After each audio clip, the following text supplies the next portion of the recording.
So the idea of accountability in our financial life, not just accountability in where do we give, but accountability in how we invest. This is a really interesting idea. And I think that it involves vulnerability. It's hard to invite people into how are we spending money. I don't necessarily want to sit down at the end of every quarter and talk about uh, what we bought, what home improvements we made, what vacations we went on. And yet I need that accountability. Our team needs that accountability. And as soon as you get around money, it at some level becomes about scale. How do we produce more return? How do we aggregate more assets under management? And those aren't in and of themselves a bad thing. But if it's unaccompanied by a level of accountability at a firm-wide level and also at an individual level, individual people on our team need to go through a journey of generosity with their wife, and they need to be able to define a financial finish line.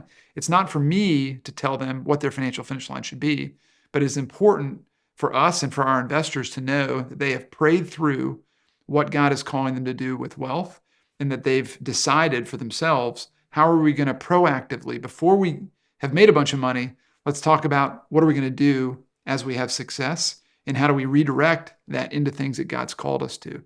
And you have to have people hold you accountable. It can't just be you and your spouse. There has to be at least one person outside of your family unit that can advise and ask you hard questions, not against their standard, but against the standard that you proactively set for yourself through scripture and prayer and godly counsel. So one of my heroes in this arena is Alan and Catherine Barnhart. And so their testimony of how God called them to define a lifestyle that was appropriate, and then hold themselves to that lifestyle, and then who owns the surplus beyond that. Ultimately, who owns their lifestyle? It's also God, but how do they steward any surplus above and beyond what is necessary for their lifestyle? Their story is hugely impactful to me, and I think many, many others. I think that most of the people who we've had an opportunity to work with at a limited partner level and at a portfolio company CEO level have implemented similar tactics to try to proactively address the scope creep of lifestyle that is the way of the world.